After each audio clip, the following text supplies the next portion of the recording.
মিলন ভাই, আপনি কি খবর? আচ্ছা সাজ্জাদ বাবু, তুই একটু অফিসে যা তো। হ্যাঁ, আমি একটু মিলন ভাইয়ের সাথে বাইরে বের হই।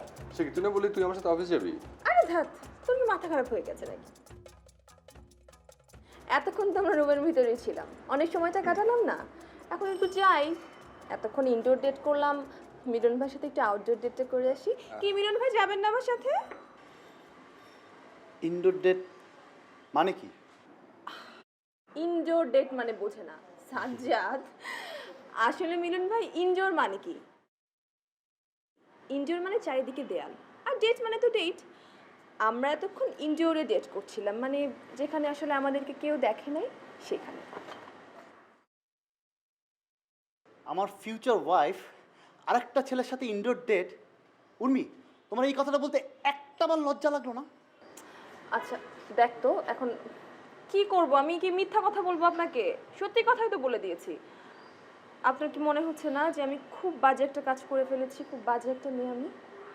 মনে হবার কি আছে? তুমি তো আসলে একটা বাজে মেয়ে। এক্স্যাক্টলি, আমি আসলে একটা বাজে মেয়ে না বল? এখন এরকম একটা বাজে মেয়েকে কি আপনি বিয়ে করবেন? বলেন, আপনার কি বিয়ে করা উচিত? সাজ্জাদ, তুই হলে কি আমাকে বিয়ে করতিস? এরকম একটা বাজে একটা মেয়েকে তুই বিয়ে করতি? জীবনেও না, আমি তোর মতো এরকম ফালতু একটা মেয়ের সাথে মানে ছায়াও মারাতাম না। দেখেন, মিস্টার সাজ্জাদ, এই জায়গাটাতেই হলো আপনার সাথে আমার পার্থক্য। আপনি উর্মিকে বাজে মেয়ে বলে ছুঁড়ে ফেলে দেবেন, কিন্তু আমি ছুঁড়ে ফেলে দেব না। আমি উর্মিকেই বিয়ে করব। আমি ফালতু মেয়ে বলে ওকে ছুঁড়ে ফেলে দেব না। বিয়ের পর তো যথেষ্ট সময় পাচ্ছি। আমি ওকে ঠিকঠাক করে নেব। আমি ওকে আমার মতো করে গড়ে নেব। উর্মি, চলো। আজকে অফিস যাওয়া বাদ, ভিতর যা। উর্মি, উর্মি, উর্মি, তুমি আমার সাথে যাচ্ছ? আমি বলেছিলাম আমার সাথে যাচ্ছ। চলো।